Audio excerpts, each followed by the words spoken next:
You guys ready? Yeah. It will be painless, I promise. Okay.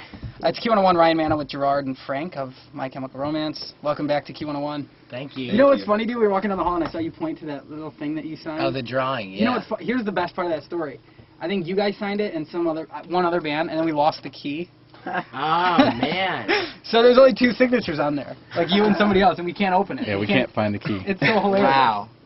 That's pretty funny. Yeah. The CD came out 2 days ago. I guess today's Thursday. Is it? Yeah. Right? 2 days Have ago. you heard any numbers, or do you not even care? No, we don't care. I mean, like, it's you know, he was saying the other day, it's great.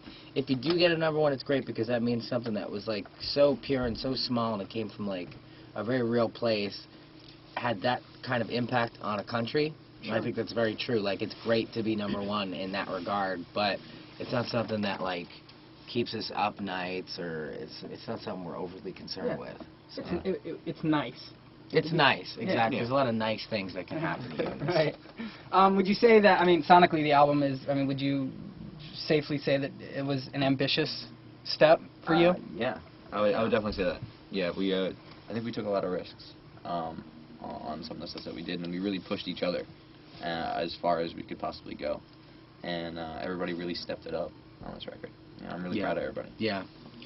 I mean, was there ever a point where you said, you know, you'd hear something back and you'd go, are we overdoing it? Right. You No, know what I mean? There's definitely moments where, you know, we were asking ourselves, like, are we crazy? Is this pushing it too far? Like, because you can't tell, because you become so attached to something and you're so in it that you can't tell. But I kind of have this theory, like, if you push, like, way up super far, you're always going to end up a little lower than that.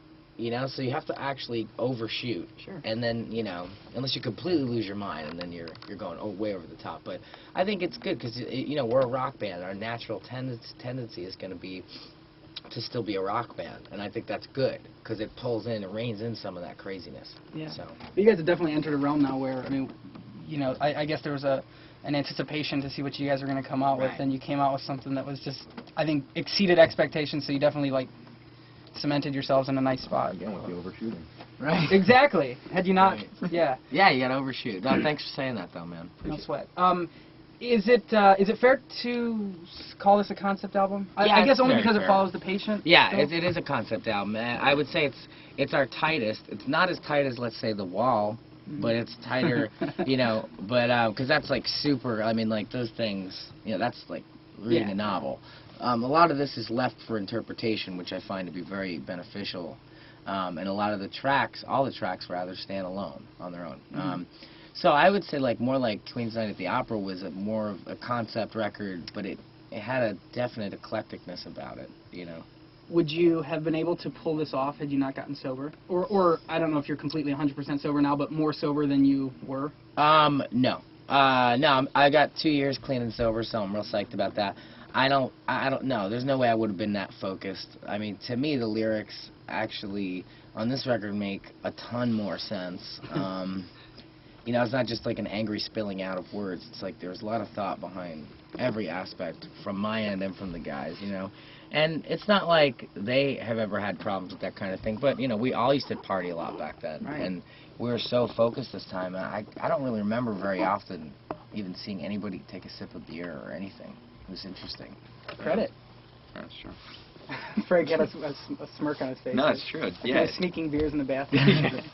No, there was like, you know, I think there was like 1 or 2 like little milestones where everybody was like, wow, you know, let's go out for a drink. Sure. You know, and that was about it. But Yeah. like other than that, we were just so focused on the record, and I think that everyone else kind of felt like, you know, if you let loose or if you did anything to ruin your focus, like, you know, it would be detrimental to what we were doing. Yeah, so that's good. I'm glad you guys all had that sort of unified vision. You know, speaking of sobriety, I want to ask you about Liza Minnelli. Right. My favorite track on the disc is Mama. I don't know what the next single is going to be, but that's my vote, not that it matters. Tell me about that session, because I'm listening to the song, and it's like, you know, 2.5, 3 minutes in, and I hear her, she's like 2 lines, and you come screaming back at her, and she's gone. Yeah. And I just wonder how that played out. Well, the session itself was probably one of the most amazing experiences during the whole thing. Like, it was just awesome. And, you know, everything you expect Liza Minnelli to be, she is like times 10. Like she was just funny and charming, a little bit nutty, like just super talented. Like I mean, she's like legend. And did she exude starness? Even through the board, even though we weren't in the same room with her, she was in New York, we were in LA. Okay. We just talked through the soundboard. We just like push a button, and she was just such a professional. Yet she had such a charisma about her, and she just nailed everything right away. And she was totally cool with her line being followed by the foulest line on the record, and I asked her that, and she was like, "Yeah, I'm okay with that." So. Why her? I mean, why did you guys pick her? She carries with her a sense of tradition, really. Yeah. Like she was in Cabaret. It's a very cabaret song. Cabaret has always kind of been a small part of this band, especially if you listen, like Prison off the last record has that element, and it's really about going to the source, And we wanted somebody that had a really strong voice that carried with it a lot of strength.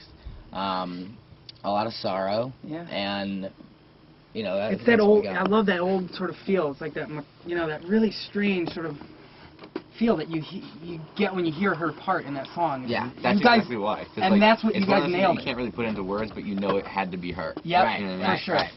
All right, I'll let you guys get out of here. You know what? I got these 4 DVDs in the mail today, and to be honest with you, I wouldn't watch them, but they look like something you guys would like. So, all right, thanks. Oh, Masters of Horror? Yeah. So the Masters of Horror stuff. Last question: are you guys? Thanks, man. You're like right at the beginning of all of this. So are you ready for? I remember when Green Day was in like a week before American Idiot came out, and I asked them the same question. And they said, "Yeah, I think so." And now looking back, they went through a hell of a lot, and you guys are like you're like the next plane on the runway. Here you go. Are you ready? Yeah. I guess, yeah. Because it's starting. You're not gonna breathe for like 2 years. Like we had a feeling when we were making this record. You know when you were creating something very unique and very special, and we had a funny feeling like the hairs would often stand up on the backs of our necks. That's the thing. I mean, once anytime. Who said it? Like a thought leaves your head, it becomes less pure. Like it's not the same thing anymore. Oh, Thurston more. It's in the first Sonic Youth record. He says something like, "The minute the music comes out of your head, it's been compromised." Yeah. With this, that we had these certain expectations of what this song could be or what this record could be, and usually when that comes to life and it's recorded and it's out there, you're like, it wasn't exactly the way I thought it was going to be, or this is a little different. I like it better, but it's not the same. And with this record, everything is just, I'm just so happy with everything. There's nothing I wanted to do differently. Like, I don't know. I'm shocked at how good. That's the thing. It would have almost compromised it to leave it in our heads, and like it came out way better than it was in our heads. So. And you know how few people can ever say that. So yeah, to be it's in crazy. That category is rare and special. Congrats on making.